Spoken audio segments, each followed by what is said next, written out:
Pour le 5e épisode de Game pas Game podcast, je reçois Bénédicte Vassard, fondatrice de Passage Insolite et de Nayakitsu. Bénédicte est psychologue de formation puis elle se décrit comme une coach pas comme les autres. Elle aime déconstruire les recettes parfaites du développement personnel. Après une crise de la quarantaine mouvementée, Bénédicte a fait un gros reset de sa vie puis elle s'est retrouvée devant une page blanche. Puis après avoir fondé 2 entreprises, elle nous raconte son parcours de reconversion puis nous partage sa vision du plaisir dans l'entrepreneuriat. Bonne écoute! Salut, moi c'est Marie-Josée de la Canopie. Je suis entrepreneuse et j'aime tricoter des nouvelles idées. J'aime rattacher les fils entre différentes disciplines pour trouver des solutions qui dépassent nos idées préconçues. Chaque semaine, je pars à la rencontre d'autres entrepreneurs pour savoir ce qui les inspire, les stimule et les motive à passer à l'action. Sur ce podcast, on découvre de quoi on est game puis de quoi on n'est pas game pour savoir qui on est en tant qu'entrepreneur. Changer de perspective, game ou pas game?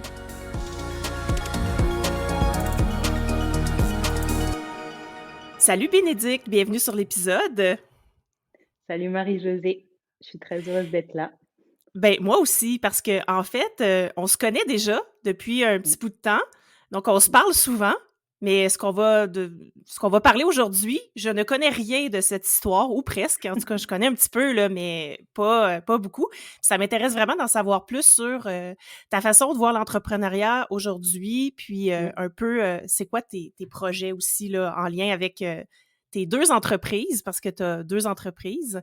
Mais je vais te laisser nous en parler un peu plus. Donc, si tu pouvais un peu nous expliquer d'où tu pars, puis qu'est-ce que tu fais aujourd'hui? Mhm.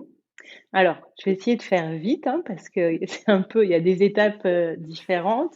Je dirais que la première petite étape d'où je pars, ou grande étape, c'est que mon père était entrepreneur, et il avait son entreprise et ça a toujours été quelque chose, je pense, qui m'a attirée d'une certaine manière. Enfin, en tout cas, même petite, je trouvais, il passait beaucoup de temps au travail, il était très investi. Et mon père n'est pas quelqu'un de passionné, mais je voyais que ça le nourrissait et ça le portait. Et très concrètement, à mon avis, il y a déjà des graines qui se sont plantées à ce moment-là. Mhm.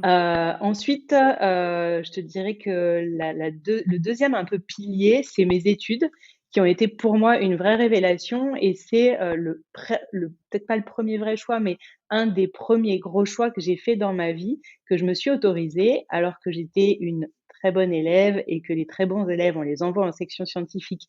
Moi, je suis partie en littéraire et ensuite, j'ai fait des études de psychologie. Donc, je suis psychologue de formation. Mais dans mes études, alors que j'étais vraiment passionnée par l'humain, le cerveau, les relations, l'aide aussi, comment aider les gens à aller mieux, bizarrement, ou peut-être par facilité aussi, je n'ai fait presque que des stages dans le milieu de l'entreprise. Donc autour de la communication, des ressources humaines, du marketing, des études qualitatives, et cetera. Donc j'ai rebasculé de ce côté-là. Après, OK. j'ai eu des expériences pro de mon côté, et ensuite j'ai rejoint l'entreprise familiale où j'étais assez jeune, où j'ai occupé différents postes pour finalement arriver sur la partie ressources humaines. Donc on était une PME, on était à peu près 250 salariés et je gérais toutes les ressources humaines, plus d'autres fonctions de direction, puisque au fil du temps, avec mon frère et ma sœur, on a repris la direction de cette PME. Et tout ça, OK. ça a duré à peu près 17 ans. Voilà. OK. Donc, voilà, tu vois, l'entrepreneuriat, c'est vraiment quelque chose qui résonne en moi, et je me vois pas finalement faire autre chose. C'est vrai que même si j'étais salariée dans l'entreprise de mon père au départ, après j'ai vite pris des responsabilités, et j'ai toujours eu ce côté entreprendre et le côté Mhm. responsabilité qui va avec, en fait. Ouais, tout à fait. Et là, donc, tu n'es plus dans cette entreprise-là aujourd'hui. Non, Et qu'est-ce non. que tu fais aujourd'hui? Alors donc on a vendu l'entreprise, c'était une volonté, commune, parce que, Mhm. je pense qu'on avait aussi fait le tour de, travailler ensemble, et de Mhm. là où on pouvait nous, en fonction de nos compétences et nos différences, amener cette entreprise, et donc on a fait le choix de la vendre. Et c'était un choix, mais ça a été très violent parce que finalement, moi, cette entreprise, je l'avais connue depuis que j'étais petite. Ouais. Je suis née, mon père travaillait là-bas, donc comme je te disais tout à l'heure, je l'ai vu aussi se développer et j'ai contribué à la faire se développer. Donc même si sur la fin, moi, j'avais le sentiment d'être emprisonnée dans énormément de choses dans cette entreprise, J'y ai pris aussi énormément de plaisir et j'y ai vécu, j'ai construit des souvenirs extrêmement forts. J'ai appris énormément et donc ça a été compliqué. Mais Ouais, le je temps était comprends. venu et en plus, c'était un moment de crise, donc c'était un gros moment de crise pour moi. C'était au moment de mes 40 ans et en même temps à peu près qu'on a vendu l'entreprise, moi, je me suis séparée de mon mari, donc j'ai divorcé, j'ai déménagé, donc je suis restée dans la même ville, mais j'ai changé de maison. Donc en fait, j'ai vraiment, à 40 ans, fait un très gros reset de ma vie. C'était un oui, wow, OK, c'était vraiment un gros changement, là. Donc tu quittais une entreprise Ouais. familiale que tu avais connue depuis toujours et tu Mmh. quittais aussi ton milieu familial, que tu avais depuis un certain moment. Donc là, tu as déménagé aussi de maison. Mmh mh. Et là, qu'est-ce qui Donc s'est en passé? et bien, j'avais une page blanche. Ouais. J'avais une vraie page blanche, devant moi avec, l'opportunité de faire ce que je voulais. Mmh. Sauf qu'en fait, quand tu es pris dans un quotidien, quand tu, travailles, même quand tu as des frustrations, tu as beau rêver à des choses, le Ouais. jour où tu te retrouves face à cette fameuse page blanche, c'est assez vertigineux pour ne pas dire violent, en fait, hein. Honnêtement, je pense qu'il m'a fallu quelques mois, pour redescendre parce que même si tous les choix que j'avais faits, de la vente de l'entreprise avec ma famille, de ma séparation, de ce déménagement, je les avais fait très sereinement finalement, même si c'est compliqué, mais à Ouais. chaque étape de choix, je ressentais quand même, peut-être pas de la sérénité, mais j'étais portée par le fait que c'était les bonnes décisions. Je Mmh. sentais que c'était quelque chose qui était fait pour moi et pour que je me trouve et que je me retrouve. Quoi qu'il en soit, quand, vraiment tu es là à te dire, du jour au lendemain parce qu'en plus mon contrat de travail d'accompagnement, des racheteurs s'est arrêté en plein milieu du covid, donc en plein confinement. Wow, Je te OK. laisse imaginer, en fait, jour A, tu es encore en train de faire plein de choses pour essayer de gérer et de transmettre tout ce que tu avais prévu de transmettre et jour B, c'est comme si, en fait, tu avais une grosse coupure d'électricité, que tu étais dans le noir et que tu te dis: «Bah, qu'est-ce que je vais faire, quoi?» Donc ça a été un peu violent et là, j'ai pris le temps. Même si, finalement, quand je regarde un peu en arrière, je me dis que j'ai été assez vite, j'ai quand même pris le temps de réfléchir à vraiment ce que je voulais faire et en plus, on avait déjà commencé avec, mon nouvel ami, à, avoir l'idée d'un projet de, l'entreprise Nayakitsu qui est notre qui est plus un projet, hein, qui est, notre entreprise dans laquelle on a créé une marque de vêtements made in France, qu'on peut Mmh. facilement transformer chez soi parce que c'est des vêtements auxquels on peut rajouter un col, des poignets, des manches et cetera. Donc j'avais déjà ça qui me portait, mais c'était très incertain avec le covid. Est-ce que vraiment on allait aller au Ouais. bout? Est-ce que et cetera? Donc il y avait plein de questions et moi je savais, parce que j'avais travaillé avec ma famille presque toute ma vie, que je ne voulais un projet que pour moi aussi. Donc j'avais Ouais, envie de OK. travailler avec mon nouveau conjoint pour, créer un modèle et un business avec lui, mais Mmh. j'avais aussi besoin et je sentais que c'était extrêmement vital d'avoir un projet uniquement pour moi.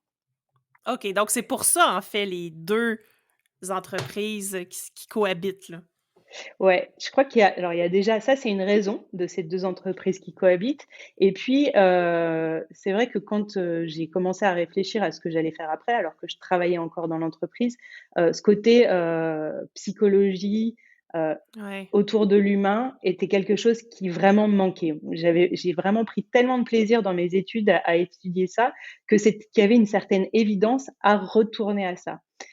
Mmh. Mais comment le faire? J'avais pas envie d'ouvrir un cabinet de psychologue parce que dans l'énergie et dans le rythme, ça me convenait pas et j'avais envie de faire quelque chose d'un peu différent et en même temps, le domaine du développement personnel, c'est tellement vaste, il y a tellement de choses que, c'est un mot que j'aime pas trop en plus, le développement Mmh personnel et mh. du coup, bah, je savais que je voulais faire quelque chose là-dedans, à stimuler aussi mon esprit parce que, c'est vrai que pendant mes études, ça, c'est quelque chose qui m'a beaucoup plu, c'est de comprendre, de creuser, d'analyser, de regarder les choses sous d'autres angles.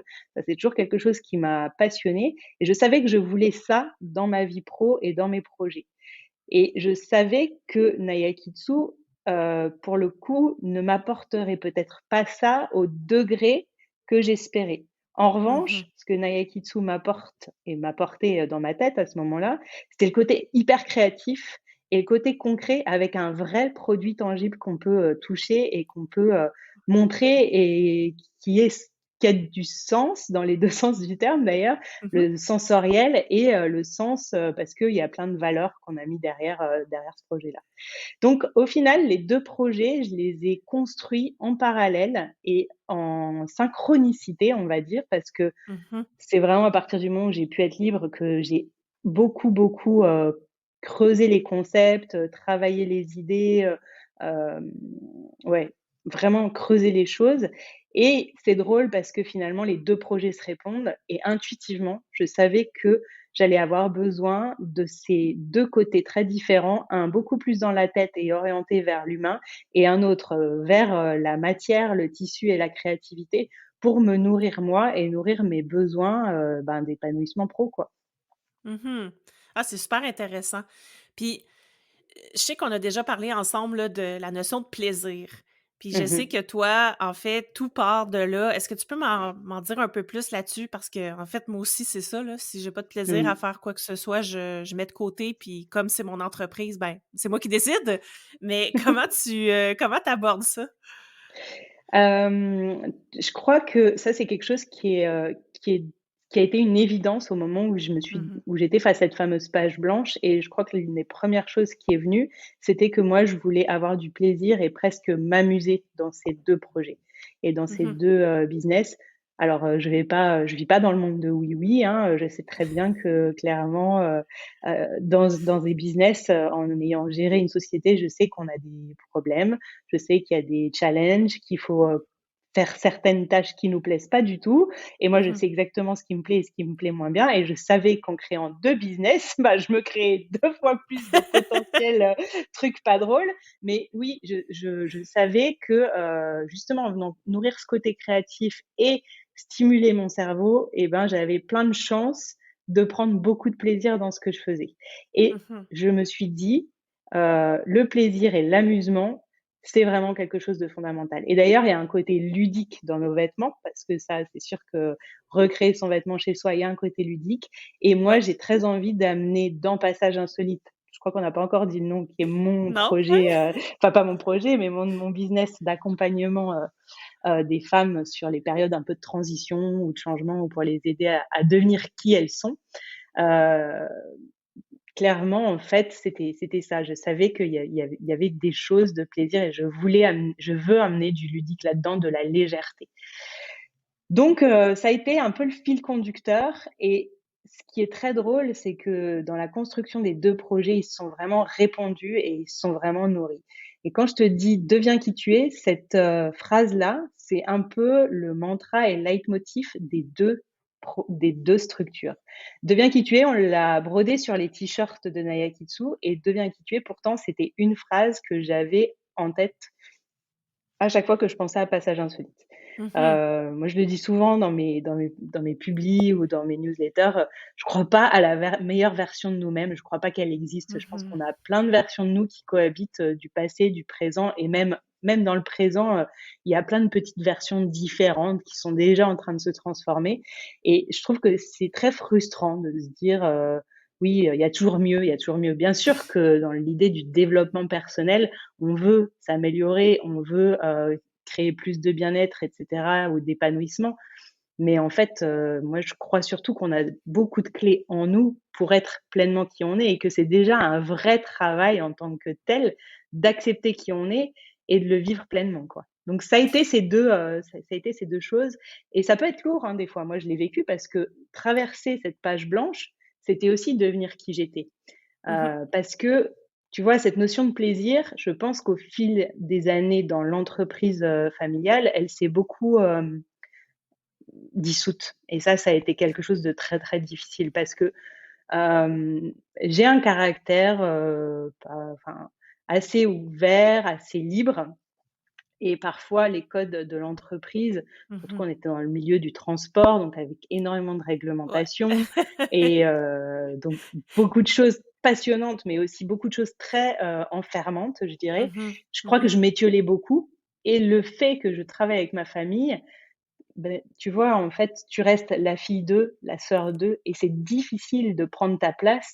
C'est difficile d'être vraiment qui tu es parce que, ben, ton frère et ta sœur te connaissent depuis que tu es petite et tes Ouais. parents te connaissent depuis que tu es née et du coup, qu'ils le veuillent ou non, qu'ils essayent de le faire changer ou non, ils ont des idées à propos de toi, heu, qui peut-être ont bougé. C'est-à-dire que toi, tu as pu évoluer dans certaines choses, Mmh mh. mais le fait d'être en contact permanent avec eux te remet toujours dans ces positions de qui tu étais et moi, je crois que ça a beaucoup contribué à faire que je me suis perdue et ça a beaucoup contribué au fait qu'à un moment, j'arrive à cette espèce de trop-plein qui a fait exploser la cocotte minute et qui a un peu, fait un gros reset et je pense que c'est aussi pour ça que cette notion de plaisir et que cette volonté d'être qui j'étais avec mes côtés bizarres, avec mes côtés sensibles, avec, mes côtés, impatients, avec mes côtés, de vouloir m'amuser tout en faisant les choses de manière très sérieuse et très, Mmh. optimisée, j'avais beaucoup de mal à l'exprimer dans l'entreprise et ça, c'était quelque chose auquel je tenais particulièrement dans mes 2 projets. C'est super intéressant parce qu'effectivement, oui, tu sais, ces dynamiques familiales-là, des fois, ça amène des choses, qui font que, oui, on reste enfermé dans certains trucs qui ne sont plus nous aujourd'hui. Puis comment tu fais, aujourd'hui? Comment ça se manifeste dans Passage insolite et dans, Nayakitsu? Comment ça se manifeste ça, cette notion de plaisir? Tu sais, d'où tu pars ou comment tu fais pour créer tes projets ou tes offres ou, comment ça marche? Alors pour Naya Kitsu, je te dirais que ça a été, au départ plus facile parce que comme il y avait le côté créatif qui est une part de Mmh. moi que j'avais très, très largement sous-exploitée dans toutes, Mmh. mes années antérieures, le fait, d'aller à la recherche des matières, des couleurs, de créer un peu les modèles, d'imaginer, le vêtement comme tu as envie qu'il soit, d'imaginer aussi le côté, voilà, de la matière sur ta peau, et cetera. Là, la notion de plaisir, elle a été, presque immédiate, en fait. Parce qu'il y a eu tout ce Mmh. côté-là, sur lequel moi j'avais été tellement frustrée que juste avoir le plaisir d'aller découvrir des tissus, d'aller découvrir des accessoires, des boutons, des choses comme ça, de rechercher et de faire du sourcing, ça pour moi, ça a été un plaisir, immense et puis la création, globale, c'est-à-dire même la création, le mode projet d'une entreprise est Mmh. aussi quelque chose qui est extrêmement stimulant pour moi. Donc au tout début des 2 projets d'ailleurs, en fait, j'étais un peu, dopée par les hormones du plaisir parce que clairement, j'étais pleinement dans ce que j'aimais faire. Sur ce côté hyper créatif pour Nayakitsu et le côté hyper, structuré à trouver le positionnement, à trouver les bons mots, à aller chercher tout ce Mmh. qu'il fallait, dire et tout et comment j'avais envie de m'exprimer par rapport à ces femmes que j'avais envie d'accompagner, quel modèle j'avais envie de construire. Donc tu vois, j'étais extrêmement nourrie par rapport à mes besoins et mes envies. La phase projet s'arrêtant, tu vois, tu perds un peu des choses et tu passes sur d'autres modes qui sont, bah, la nécessité de vendre, la nécessité de te faire connaître, la nécessité d'être très régulier et la nécessité aussi de partager ton projet avec les Mmh. autres, en fait, de le livrer au public. Ce qui est à la fois, extrêmement excitant et extrêmement, perturbant parce que c'est, en fait, ton truc que tu as gardé pour toi, que tu as cocooné, que tu as chouchouté et qui était, vraiment ton truc entre toi et toi et l'exposer, ça a été un peu le point, compliqué et je pense que j'ai eu un gros coup de mou et sur les 2 en même temps. Parce que comme Wow, je les ai OK. lancés en même temps, Ouais, ben même oui. si le projet Nayakitsu a pris un peu plus de temps à aboutir parce qu'il y avait matériellement plus de choses concrètes à coordonner. Finalement, je me suis retrouvée à peu près dans les mêmes, tempos à devoir présenter, exposer et vendre et ça, c'est pas les parties qui m'amusent le plus et en plus, c'est les parties qui te demandent d'être extrêmement, rigoureux Mmh. et extrêmement persévérant et d'avoir un mindset, au top et Ouais, clairement, c'est là où le plaisir a commencé à descendre. OK, je Donc comprends. ça a été difficile, mais comme en fait, j'avais vraiment beaucoup travaillé la notion, tu sais, là, un peu les fondamentaux de mes entreprises et ce que j'y Ouais. cherchais et ben, à un moment, je suis retournée chercher ça et je me suis dit: «S'il y a plus de plaisir, il y a un problème et Mmh. tu vas pas recommencer, encore X fois à lancer un projet pour retourner dans cette excitation des débuts. Non, tu vas t'accrocher et tu vas aller essayer de retrouver du plaisir dans les choses. Donc pour Nagakitsu, ça a été un peu l'idée de se répartir les rôles avec mon ami, c'est-à-dire retourner sur ce qu'on s'était dit au départ, parce qu'on avait identifié nos points forts, nos points faibles, etc., et ce pourquoi chacun pouvait être bon.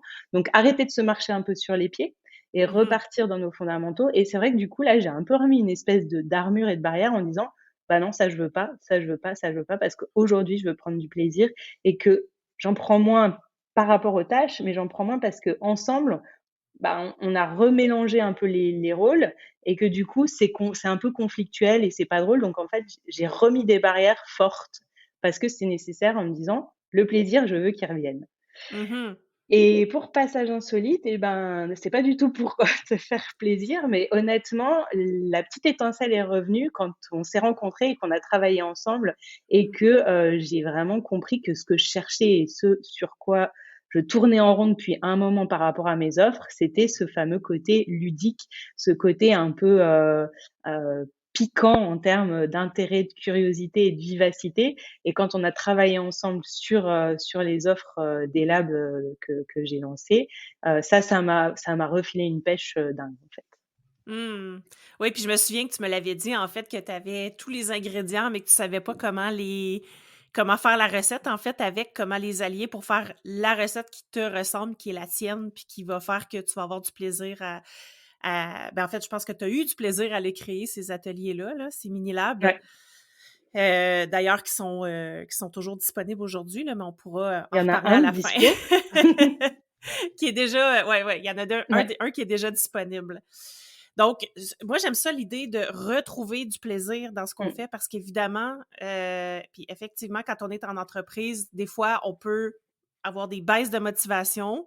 Puis surtout quand on est seul, ça arrive. Et Mm. c'est l'idée d'aller voir où je peux aller chercher ce plaisir-là. Mais tu sais, comment on peut faire pour retrouver ce plaisir-là, justement? Là, tu as parlé des forces avec ton ami. Où est-ce que vous vous Mhm. êtes dit, qu'est-ce qui est mes forces, qu'est-ce qui est les tiennes, qu'est-ce qui sont les tiennes? Mais est-ce que tu penses que le fait de bien se connaître en tant qu'entrepreneur, ça va aider justement à retrouver ces zones de motivation-là puis de plaisir-là?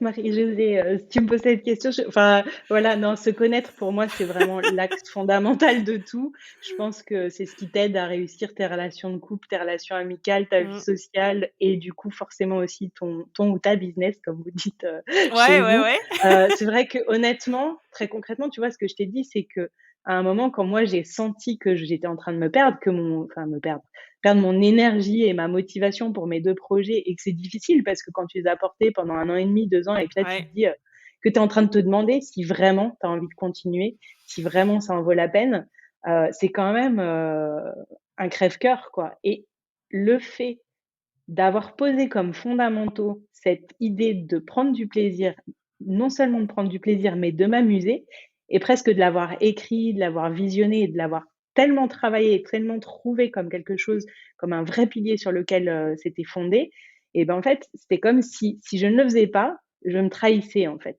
et si je me trahissais, je retombais dans tous les Mhm. travers que j'avais eus et qui m'avaient amenée là par où j'étais passée et même si j'en parle sereinement et que je t'ai fait la version courte, clairement, il y a eu des moments où ça a été très difficile.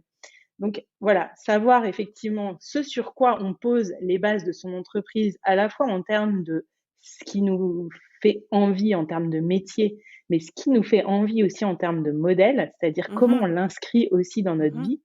Et ben, je crois que ça, c'est une étape à laquelle, enfin, à côté de laquelle on ne devrait jamais passer, en fait. C'est vraiment un pilier, mais qui devrait être travaillé et retravaillé, presque plus que le fameux client idéal qui saoule tout le monde ou qui est, voilà.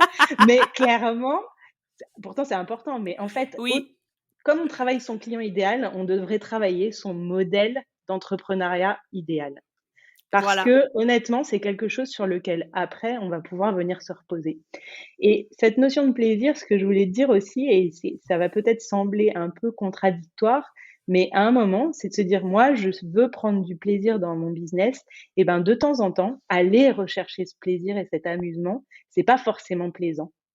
Ouais. C'est-à-dire qu'à un moment, il va falloir se forcer à se Oui. remettre dans ce mode-là et Mmh. à sortir de l'état d'esprit dans lequel on a glissé et qui nous plombe, et cetera, et à un moment, c'est se dire: «Non, il faut que je remonte, il faut que j'y retourne, il faut que j'aille le chercher».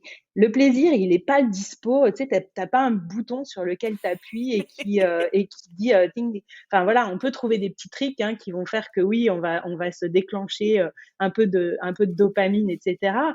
Mais à un moment, non, de temps en temps, il faut décider et se dire: «Ouais, je veux retrouver du plaisir, donc je me remets face à moi-même. Qu'est-ce qui fait que j'en ai pas? Qu'est-ce qui fait que je pourrais en avoir?» Ouais. Et oui, parfois, ça va demander de potentiellement ne pas être dans le plaisir pendant un moment pour réaccéder à nouveau au plaisir. Ben, tout à fait, puis je pense que ce qui est important aussi, tu sais, c'est d'être capable de faire ces prises de recul-là, de pas toujours être la face, comment vous dites? La tête dans le guidon? C'est ça Ouais, l'expression française? tout Ben, à nous, fait. je sais pas quelle est l'expression au Québec, là, mais bref, tout ça pour dire que quand on a la face collée dessus, Mmh. des fois, on se rend pas compte Mmh. de la situation dans laquelle on est. Puis comment tu fais ces prises de recul-là, toi? Qu'est-ce que tu fais concrètement pour être capable de te poser puis dire: «OK, là, j'ai plus de plaisir. Qu'est-ce que je vais faire pour retrouver ce plaisir-là?» Heu, je passe du temps avec moi, Mmh. mais aussi à sortir de ma tête. C'est-à-dire, tu sais, tu Mmh. peux passer du temps avec toi et en fait tourner en rond, tourner en boucle. Ouais, aussi, Je ouais. passe du temps avec moi en mode actif, c'est-à-dire que non seulement j'observe qui je suis, mais je prends du temps de l'écrire et de décortiquer. Bon, après, je suis formée à la Life Coach School, donc je fais des modèles, par exemple, ce qui peut être extrêmement utile pour justement voir tes schémas de fonctionnement et t'aider à en sortir et à en créer de Mmh. nouveaux. Je me regarde faire aussi. Bon, après, moi, j'ai ma formation qui peut m'aider de temps en temps. J'ai aussi beaucoup, beaucoup travaillé sur moi à plein d'étapes différentes de ma vie. Je parle aussi, je communique, parfois avec mes proches et Mmh. parfois avec d'autres entrepreneurs. C'est vrai que ça, Mmh. aujourd'hui, moi, je pense que c'est quelque chose qui est fondamental, quand on est solopreneur, et même moi, tu vois, en travaillant avec mon conjoint, j'estime qu'en fait, on est un solopreneur, à 2 têtes, tu vois? Parce Ouais. qu'on reste un solopreneur et du coup, de temps en temps, c'est même plus compliqué de parler à l'autre que d'être tout seul parce que, pareil, ben, c'est mon conjoint, donc on a aussi des réflexes et des choses, et cetera. Donc ouais, sortir un peu de soi, rencontrer d'autres personnes, échanger sur les problématiques, pas avoir, peur de parler, hein, de son problème, de ses doutes, et cetera. Mmh. Et puis en même temps d'être toujours, moi, ce que j'appelle, c'est mon défaut de psychologue, la position méta, c'est toujours essayer dans une situation de la voir à travers ses différents angles et de se dire: «OK, je vais pas juste la regarder, en face et je vais la regarder par les côtés, par en dessous, et cetera», pour essayer de comprendre des choses. Et aussi, c'est trouver, justement aller chercher le plaisir ailleurs de temps en temps. C'est Mmh. juste retour fermé et se dire: «OK, là, je ne prends plus aucun plaisir, je ferme et je passe à autre chose et je vais chercher du plaisir autrement». Donc aller faire du sport, se créer aussi des routines de vie et des habitudes de vie où on a un peu de bien-être, et cetera. Ouais. Se créer des temps pour soi, pour, justement, couper un peu le cerveau, même si on ne le coupe jamais complètement, je crois qu'il Mmh. faut être honnête. À un moment, tu vois, juste, ça peut être juste prendre soin de soi, se faire masser ou partir, dans la nature ou quoi que ce soit. Notre cerveau, à un moment, il va forcément se reconnecter à nos problématiques, et cetera, mais d'une autre façon. Et du coup, à un moment, on va rentrer, on va tout laisser infuser et il y a des choses qui vont sortir. Voilà. Donc il y a ça et puis, bah, se faire aider des fois. Honnêtement, se faire coacher, se faire accompagner, investir sur soi. Je crois que ça, c'est quelque chose qui est enfin, moi, j'ai beaucoup investi sur moi, des fois avec, culpabilité en me disant, «C'est peut-être beaucoup», et cetera. Mais finalement, je vois à quel point cela me permet d'aller plus vite aussi dans certains blocages et Tout de à fait. reprendre du plaisir, quoi. Ouais, voilà. Puis c'est de voir des fois les choses sous un autre angle. Moi, ça m'est souvent arrivé de dire: «Ah là, j'ai plus de plaisir à faire ça», mais en réalité, c'est de pas tout mettre dans le même paquet puis dire: «J'ai plus de plaisir, j'ai plus de plaisir». Non, mais attends, C'est ça, c'est quoi la dimension qui t'amène plus de plaisir? c'est ça, c'est Que sortir du tout ou rien. C'est exactement oui, ça. c'est Complètement ça. Donc, d'accord. de dire: «C'est quoi l'élément qui fait que j'ai plus de plaisir? Puis qu'est-ce que je peux faire pour changer cet élément-là aussi, qui va Mmh, faire que le plaisir va revenir dans le système, là?» mmh. Et puis je te dirais aussi, et je pense que ça, c'est aussi quelque chose qui est difficile par moment à faire entre soi, et c'est pour ça que je parle des autres, hein. Ça peut être Mhm, des groupes de soutien, ça peut être d'autres façons de travailler avec d'autres personnes dans son réseau, mais effectivement, je pense que l'œil d'un professionnel qui est vraiment dédié à toi, etc., peut quand même beaucoup aider. Mais c'est réinterroger ce qui te fait plaisir ou pas, parce mhm, que ça, remettre son modèle en question, c'est aussi important. C'est-à-dire que moi, aujourd'hui, eh ben, il y a certaines choses qui me faisaient plaisir il y a 2, 3 ans quand j'ai créé mes business et mhm, qui sont plus tout à fait alignées avec la notion de plaisir que j'ai aujourd'hui. Et ça, bah, il faut savoir aussi essayer de le voir et d'y réfléchir. Et ça, clairement, en fait, c'est juste passer du temps avec soi et évaluer. Est-ce que ça me fait autant plaisir qu'avant? Et c'est dur, hein, parce que clairement, en fait, quand tu as adoré faire quelque mhm. chose, te rendre compte qu'aujourd'hui, tu y prends beaucoup moins de plaisir, c'est un espèce de deuil à faire, mais c'est pas perdu, hein, ça reste là et un jour peut-être qu'on y reviendra, mais pourquoi se forcer à continuer à faire des choses qui nous ont fait plaisir à un moment, mais qui nous apportent beaucoup moins de plaisir aujourd'hui? Si on n'est pas obligé de le faire, hein, il y a des choses, on est d'accord, Ouais, on est ouais, obligé, ouais, mais évidemment, je là. pense que Mhm. ça c'est aussi quelque chose d'intéressant à aller creuser.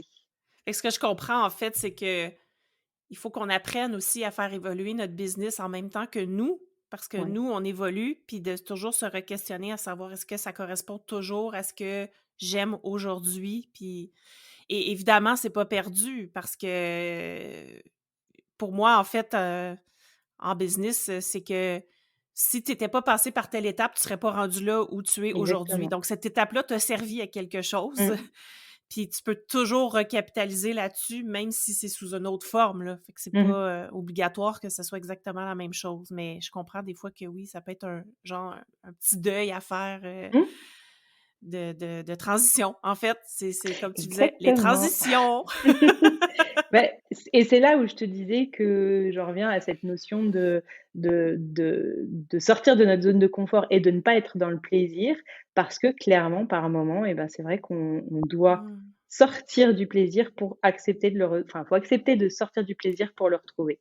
Voilà. Puis si on n'avait pas les zones de non-plaisir, on pourrait pas identifier celles qui sont les zones de plaisir. Eh beh, exactement, hein, mais ça, c'est vrai que, clairement dans la vie, c'est jamais, tout rose et c'est Mais jamais non. tout noir et à un moment, bah, oui, il y a des phases beaucoup plus plaisantes et des phases beaucoup plus difficiles donc c'est se nourrir c'est aussi accepter de se nourrir pleinement de nos phases, joyeuses, roses et cetera, pour venir nous soutenir dans les phases plus difficiles et Mmh. accepter que, ben, on est toujours dans une vague, hein, qui monte et qui descend et que de temps en temps, et ben, il y a des creux beaucoup plus importants, mais il y aura peut-être des hauts aussi beaucoup plus importants. Cool, j'aime ça cette vision-là du plaisir parce que, ben, c'est ça. Moi aussi, c'est ce que je préconise, là, c'est vraiment la base de ma business, puis j'espère que ça a pu inspirer, d'autres personnes à faire la même chose. Mmh. Merci Bénédicte pour cette, belle conversation. Avec grand Heu, plaisir. Où est-ce qu'on peut te suivre? Puis, comment on peut travailler avec toi si on veut aller plus loin? Alors, pour me suivre, mon réseau, de prédilection, on va dire, c'est Instagram et puis, il y a aussi un relais sur Facebook, mais je suis tous les jours ou presque sur Instagram. J'ai un site internet où je propose une infolettre à laquelle on peut s'abonner et dans lesquelles je donne des petits conseils tous les 15 jours ou toutes les semaines en fonction. J'ai un podcast aussi, Mmh. donc Qui est là très aussi intéressant. je donne du contenu qui s'appelle Passage insolite tout court. Et puis, ben, mes offres, c'est aujourd'hui, les labs et les mini labs que je suis en train de construire. Donc aujourd'hui, il y a le mini lab de l'affirmation de soi qui est en ligne et disponible et c'est des programmes qu'on a tu les connais, hein, parce qu'on les a Oui. co-construits sur certaines choses. Donc c'est des programmes, où il y a un univers sensoriel, Mmh.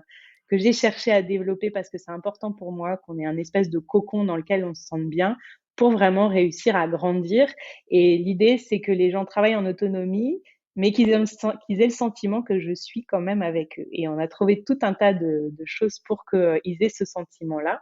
Moi, l'idée, c'est que les gens puissent grandir et qu'ils aient pas forcément besoin de se dire que c'est uniquement moi qui leur tiens la main Mmh et que mh. c'est Mmh. ça qui leur permet d'avancer, c'est qu'ils comprennent que c'est eux qui avancent. Donc c'est ce format-là que j'ai privilégié et à travers ce format, on peut débloquer, les clients des labs peuvent débloquer des heures de coaching, individuel avec moi. Et puis j'envisage de Super. lancer les labs en cohorte, certainement à la rentrée, donc avec du coaching de groupe. Cool, super. Ben, écoute, je vais mettre tout ça, toutes les informations en show notes, donc vous allez pouvoir y avoir accès facilement. Puis, ben, je vous dirais d'aller suivre les contenus de Bénédicte sur Instagram parce que c'est vraiment intéressant, les petits, ben, en fait, les petits, non, pas juste les petits contenus, là, il y a quand même des bons contenus. Puis son podcast qui est très riche d'informations. Puis, ben, sur ce, merci encore, Bénédicte, puis je vous souhaite Merci Marie-Josée. une belle semaine.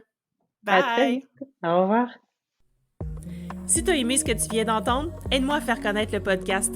Invite du monde à se joindre à notre gang. Abonne-toi puis mets 5 étoiles pour que tout le monde sache où on est. Puis rédige un avis sur ta plateforme d'écoute préférée. On se parle la semaine prochaine? Bye là!